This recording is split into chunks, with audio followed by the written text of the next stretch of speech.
What's going on, everybody? Welcome to another episode of Off the Couch Boxing. I am your host, Rex Ruger, along with the esteemed Alexis Arguello Puppet.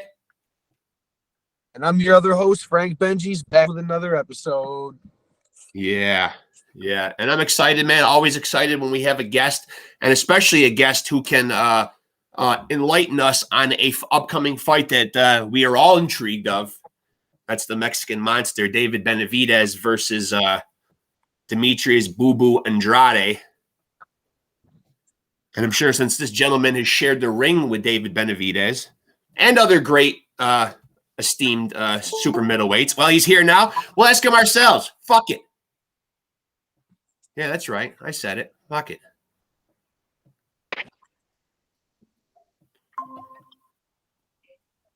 Yeah, hey, how's it going, champ?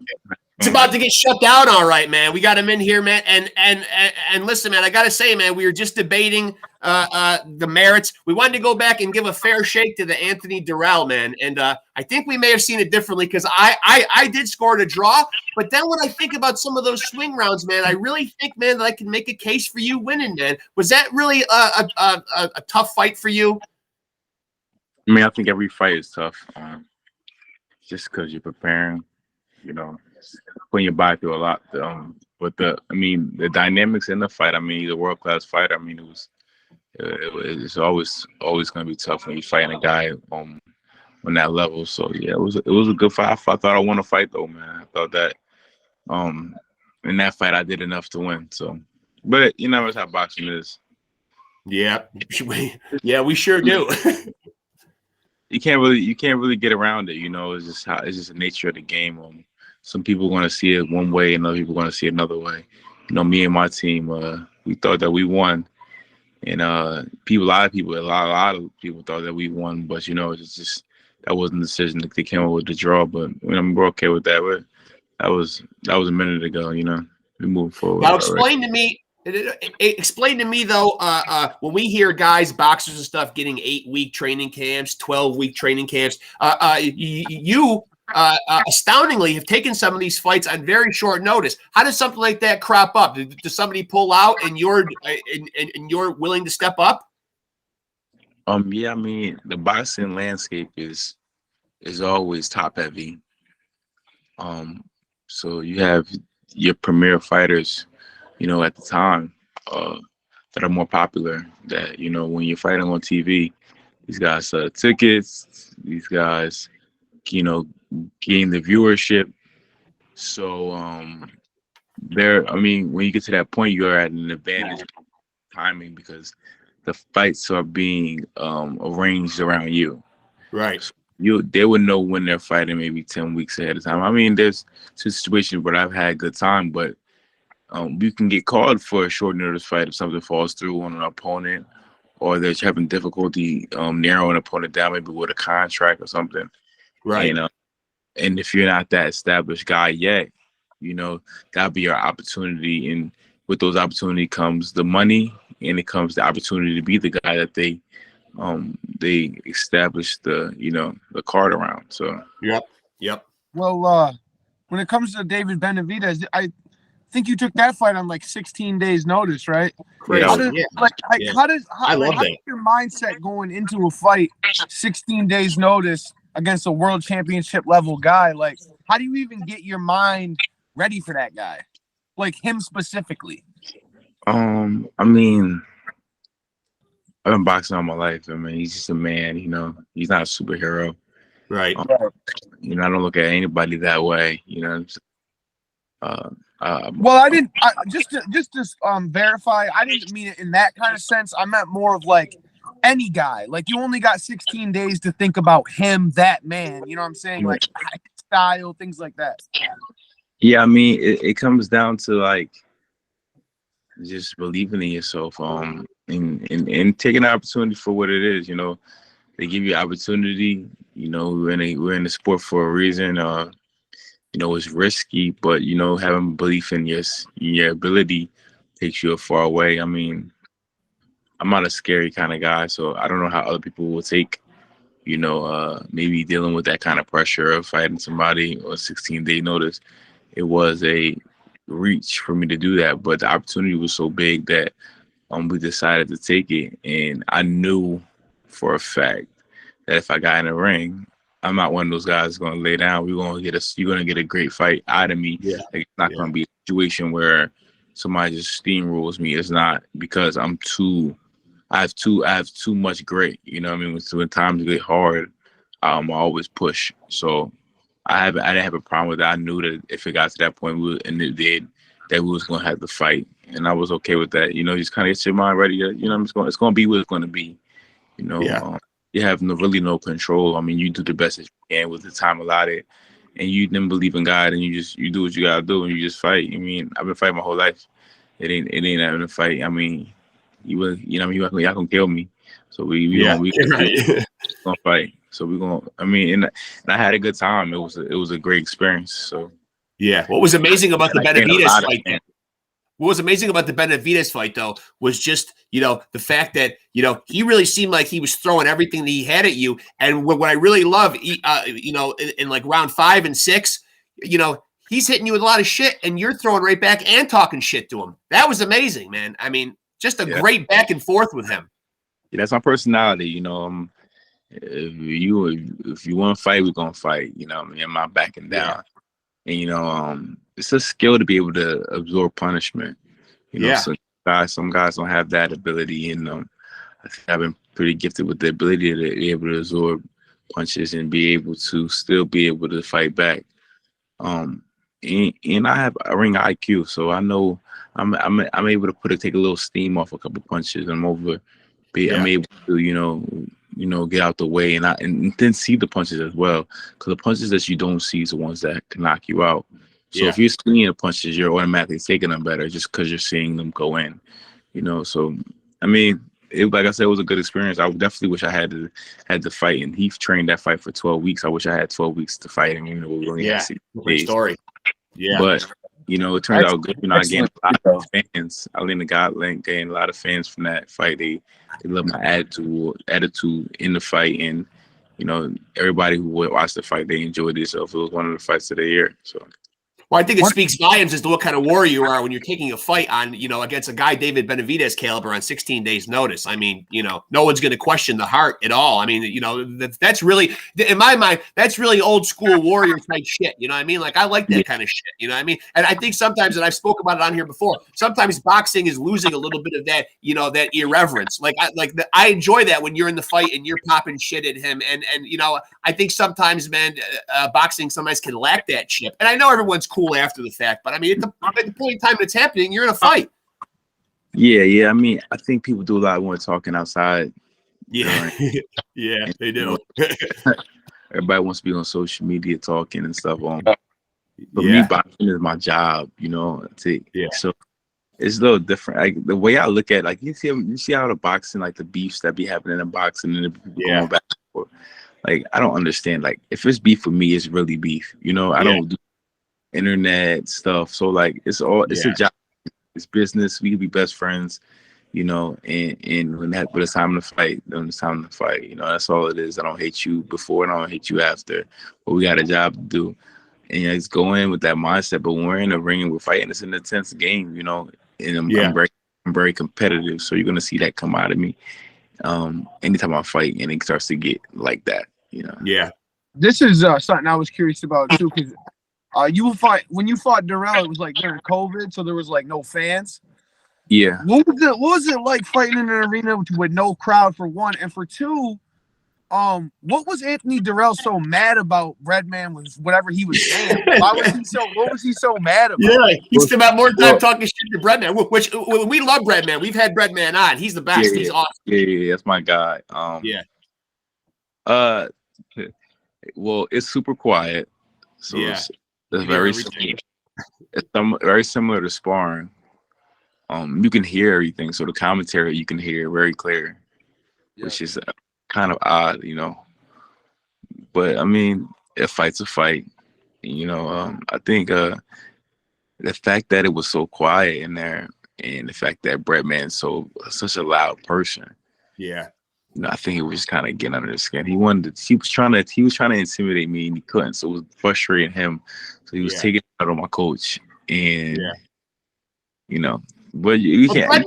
But Breadman will go at people. I mean, he went at Benavidez too, man, leading up to that fucking plant fight. I mean, Breadman's got some spunk, man. I mean, Brett, he's a real guy, you know. Yeah, he's a he was ready to give it up crazy.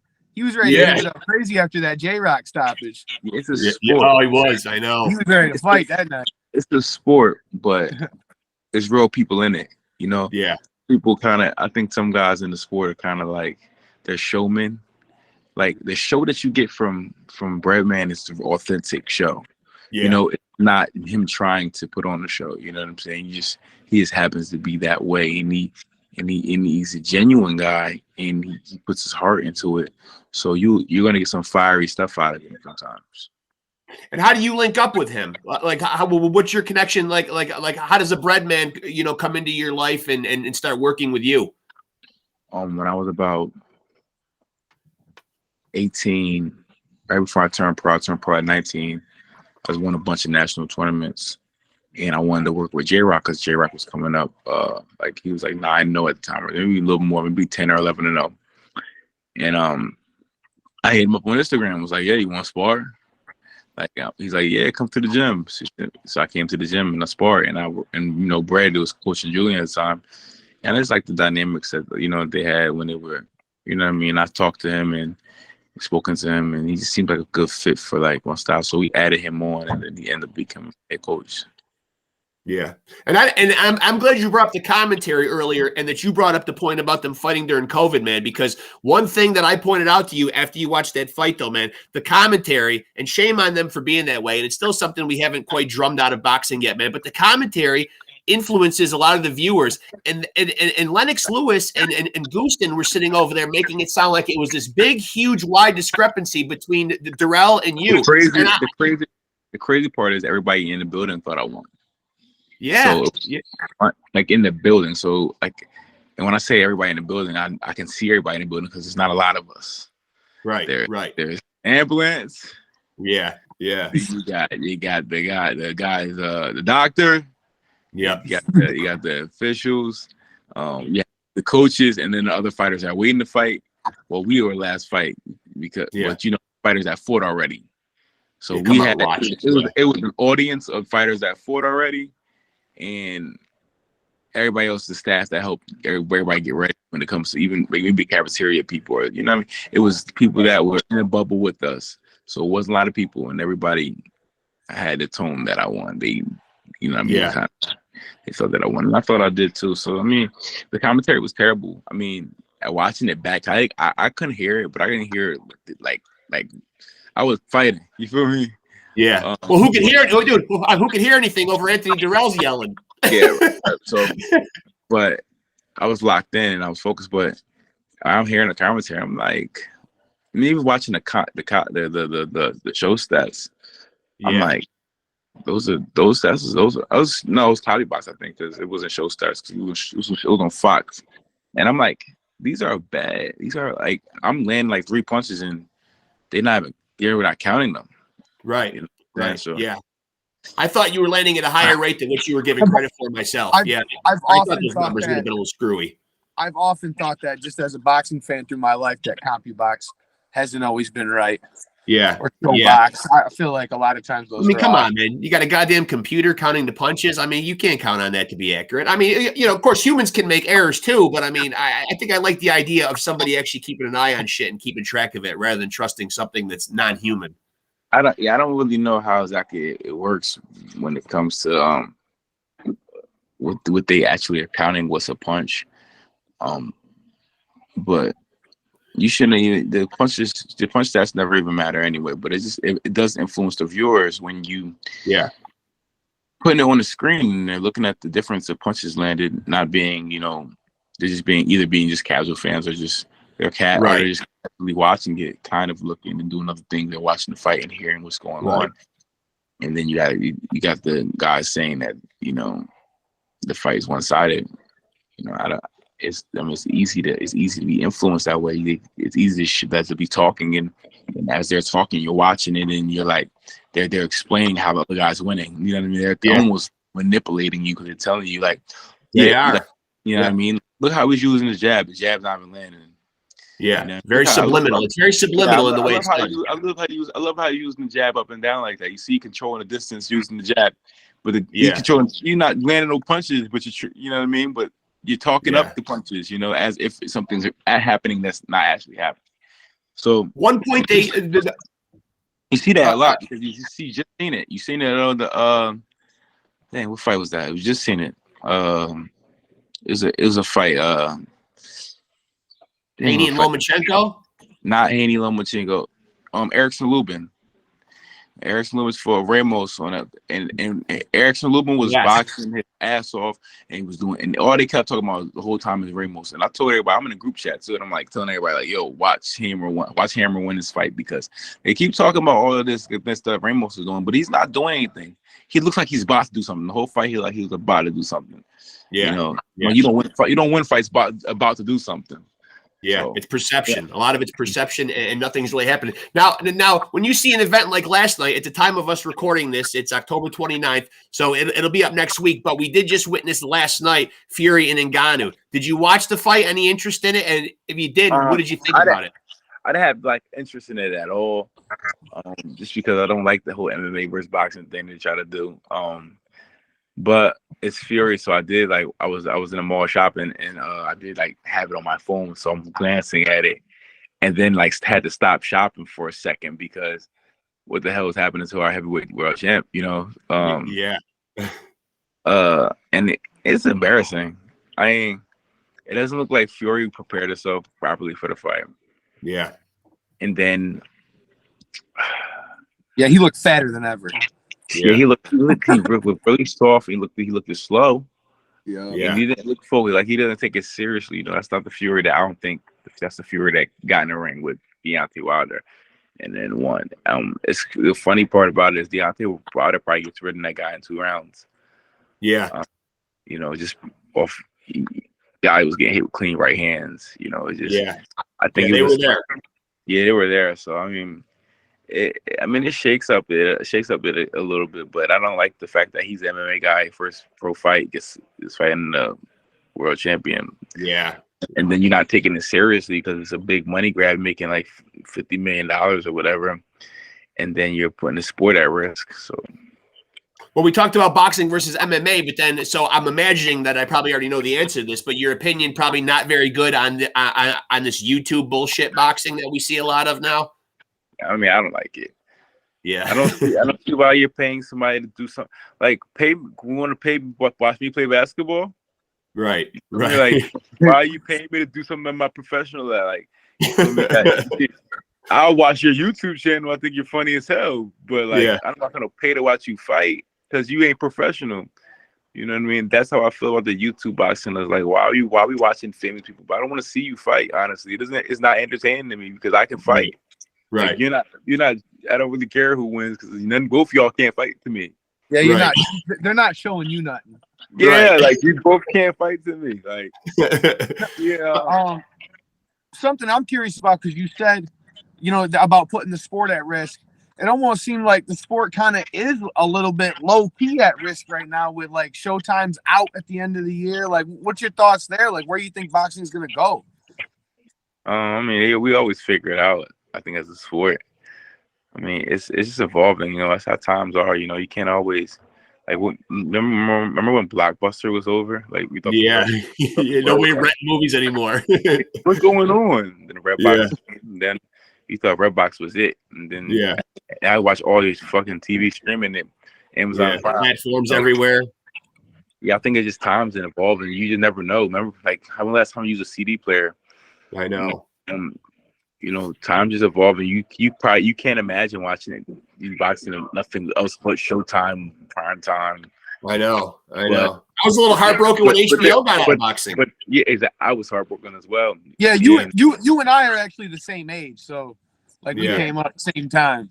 Yeah, HBO boxing was this shit. So for me, it's it's a little heartbreaking.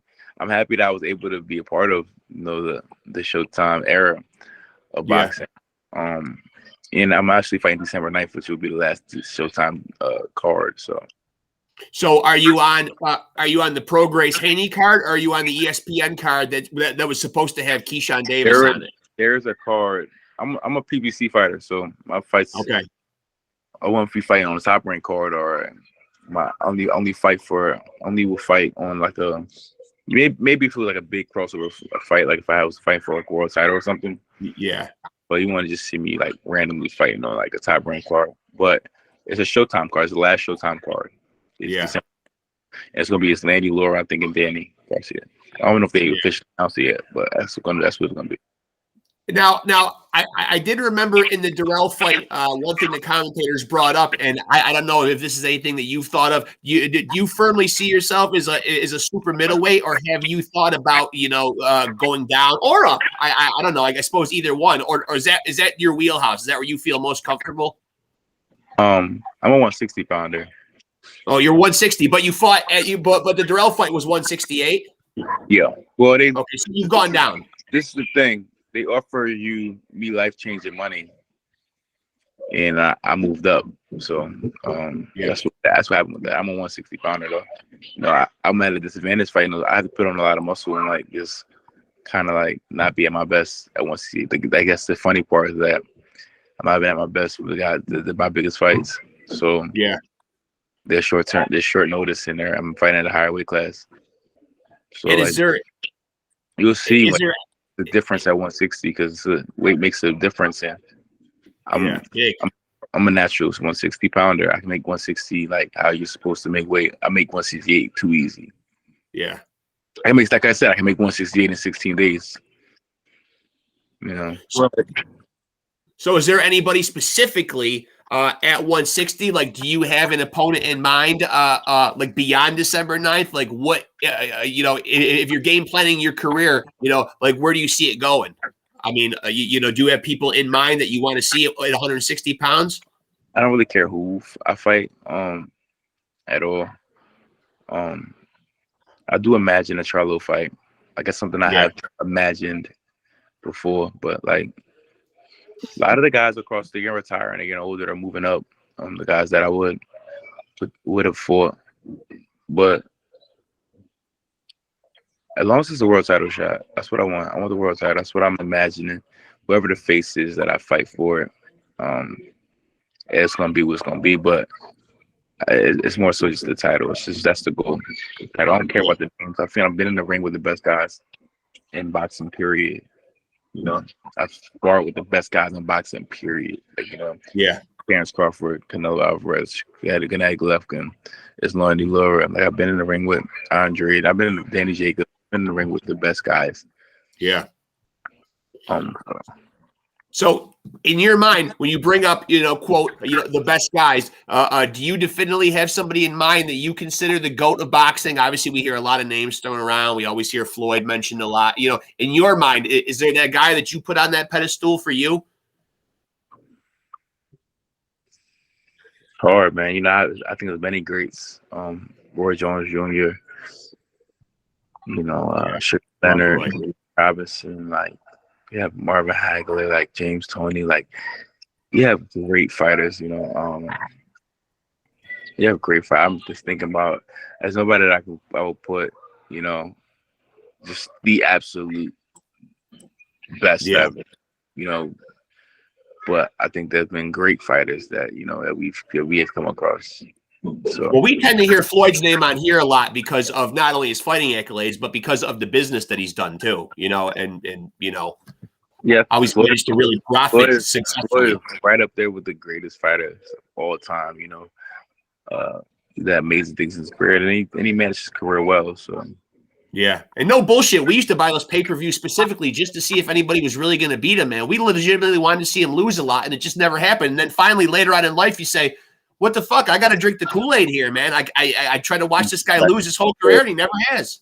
All I did is watch him perform perfectly. Yeah, I know. He was in some tough fights, man. So, I mean, you got to see him reeling, and you got to see him in bad positions where you didn't know the outcome was going to be. Right. That Maidana fight, like that Oscar fight, like the like the Castillo. I think Zab had a real chance to get him, put him down. Didn't score a knockdown for real, but his glove. Shane gave him a really scary moment in the second round. Yes, he did. Yeah. He was in trouble with a few guys, you know, but he's always been persevering and win at the end of the day and maintain focus throughout the fight. So yeah, that's good.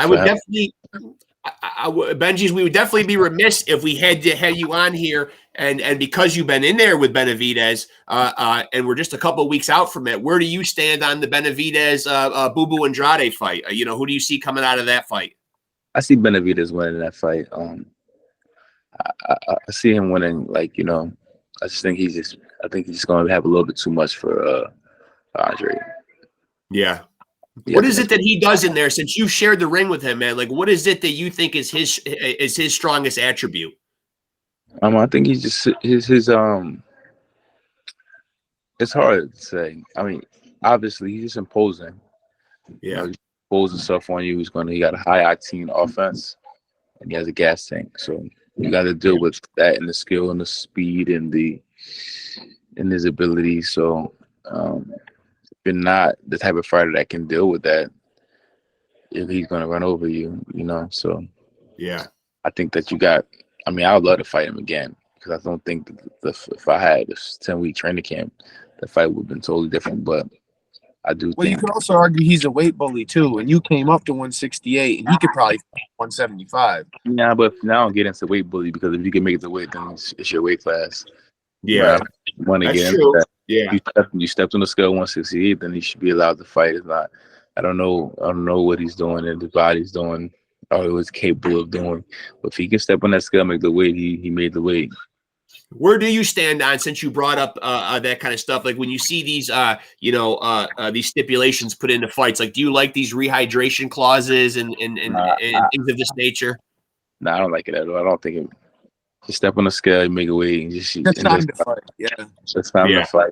Just way too much bitching going on, like, you know. Yeah, but I understand the business, and a lot of times it don't be the fighters, it be the promoters and management trying to protect their guys. So I mean, but rightfully so. I mean, it's there protecting their money. I mean. Some of it gets a little crazy though. They're flipping coins to see who walks out first, who does this first. I mean, it gets crazy. Some of those stipulations they be sticking in there though. Yeah, but it's a big event. People care. It is. Yeah, that was a huge event last night. Now, can you possibly see because Fury and Usyk in the ring immediately afterwards were talking about bringing that unification fight right back to Saudi Arabia again? You know, do you see them being players in the fight game going forward? It seems like they're able to draw people over there for these events. I mean, Saudi Arabia got a lot of money, it seems. So, you know, they're going to be able to get that. Where there's money, events will follow. So, yeah. I heard that they're trying to create a whole new NBA type thing over there. They're trying to, like, get James Harden to come over there, and they're going to pay him more money. And, like, hey, money talks. So, if they got the money, I'll guarantee you. I don't know what to make of that. Yeah, I mean, if they want to take over, they got the money and the resources to do so. They will. So, I mean, we'll see. You know, we'll see. I mean, it looked like it was a big event, though. I was watching it on my phone. It looks like it was how many people was there? I don't know, but it looked like a huge event. Huge, yeah. I mean, they literally built that stadium in a matter of a couple of months. I mean, you know, they're instantly throwing stuff up there, and they're entertaining these big fights. So I got to ask before you go, the issue with Canelo. Now, do you see the winner of Benavidez and Andrade as somebody that should get a shot at Canelo? Does he need to, you know, does Canelo's legacy kind of depend on him fighting Benavidez before he gets out of the sport? It seems like everybody wants it. Canelo's legacy is set in stone, I believe. Yeah, already. I think he's fighting for what he wants to do more in his career. Dude got 60 wins and 20 world champions under his belt. Yeah. Junior middleweight champ, super middleweight champ, light heavyweight champ. He's been undisputed champ. I mean, he's done everything that you want to do in your career. At this point, he's just doing this shit just for giggles, you know. Yeah. And he loves it. You know what I mean? I've had long conversations with Canelo, and he expressed to me his love for the sport. How much passion he has for the sport and how he still wants to continue to fight. You know, sometimes boxing, you can go a little too long and it can take you out. Sometimes you have a little longevity to you, and if you're not taking the punches and the punishment, you can drag your career out a little bit longer. He told me he wants to go till he's 36. So he's 33. So he's got a couple more years. Yeah. He's going to be 36, 37. He's like, he wants to hang it up. So, I mean, he can rightfully do so because he's still got it. You know? Yeah. Those guys, they're going to have to earn it. You know what I mean? Like, he's not Canelo's the champion without the belts. You know, you can go take the belts from him. He's still the champ. You know? Yeah, without a doubt. Yeah. What he's accomplished is remarkable. Yeah, exactly. So, Benavidez, they're chasing him, but as they should, because you know, Benavidez, I think he's going to win the fight. And I think he's going to rightfully call out Canelo. I think Canelo looks like he was fighting that Jamie McGay. Yeah. But I think they said there's something about that possibly being the case. But then he might fight Benavidez in September or something. I've seen. That's the one we'd love to see. Yeah. If that happen, I've been in the ring with both of them. And at this moment, I do think that Canelo still edges him. Yeah. So do a lot of people. Yeah. That Canelo still edges him. He has the abilities to do so. You know, he's very deceptive in the ring. I think there'll be some things that he never seen. Benavidez never seen in the ring. But then I think that Benavidez has the talent and the youth and the forethought to make it a very difficult fight. So, I mean, it's a fight that we all want to see. It'd be a great fight, but I'm not going to complain because we just had the best year boxing ever. So phenomenal year. Yeah. And I think a lot of that was contingent on people finally getting okay with saying, you know what, it's not all about just having an O. You know what I mean? We got to go out there and make the best fights. Maybe Floyd spoiled people on that a little bit. You know? No, you know what happened? You know what happened is Tank and Ryan stepped up and put the O's. Nah, that's not what happened. That's not what happened because you gotta remember Benavidez and Caleb Plant fought first. Yeah. That was really the first big fight of 2023. Big fight. It just wasn't as highly touted as the Garcia Tank. Yeah, we got a lot of hype with Ryan and Tank, but the Bayern fight was. Benavidez and Plant was huge, though. Yeah, I watched that fight too. That was a big fight. I went to that fight. That was a big fight. Now, Ryan and Gervonta is just a commercial fight. You know, like, that was just a commercial. That was the mainstream. It's like Hotline Bling. Like, the song's freaking is annoying, but it's one of them songs where, like, you know, it got that radio play appeal, and play it. That's that Ryan Garcia. They got that. That's like a mainstream fight. You got the pretty boy, half Mexican, half American, guy. All the little girls love him on Instagram, and he's always on there smiling and punches somebody in the stomach or something. And then you got Gervonta Davis, where he got the story. He has the urban people behind us. He got hip hop behind him. He has he's a flashy boxer that, and it don't hurt. It doesn't hurt. He's knocking everybody out either. You know, great. And he's just a great fighter.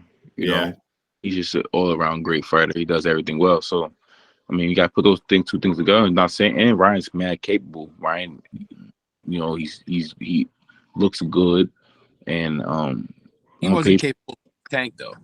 No, I think that he has the skills to do something with Tank. I think he had the mental fortitude to beat Tank. He had to go somewhere else mentally to be able to slow the fight down, win rounds, take punishment, continue to push, steal rounds. You know, you had to have depths of mind control to do that. It's like boxing is a mental game, so you have to be able to go through things. And I don't think maybe Ryan hasn't gone through enough in his life to be able to have to get off the ground, change up his style, dig deeper, risk getting hurt again. You know, in the fight, to be able to pull a victory off like that. This fight might make him better, but he can just be a punk for the rest of his career. Yeah. You know, but but Ryan has the ability to be good. You see super fast hands, punches hard, you know, great jab, good hook, like, you know what I'm saying? But you had to put it all together mentally.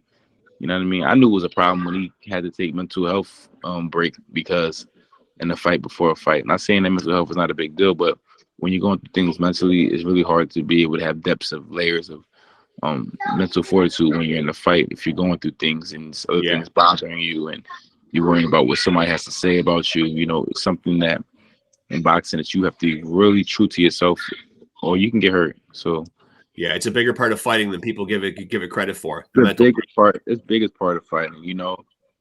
Just take like Canelo. Let's go back to Canelo Alvarez. He's not always the biggest guy in the ring, but he always is the biggest guy in the ring. Yeah. When it comes to how he walks in his presence, because he carries the big person's attitude. Seen it in like Mike Tyson wasn't the biggest heavyweight, but when he gets in the ring, he's always the biggest heavyweight. Still the biggest guy in the room.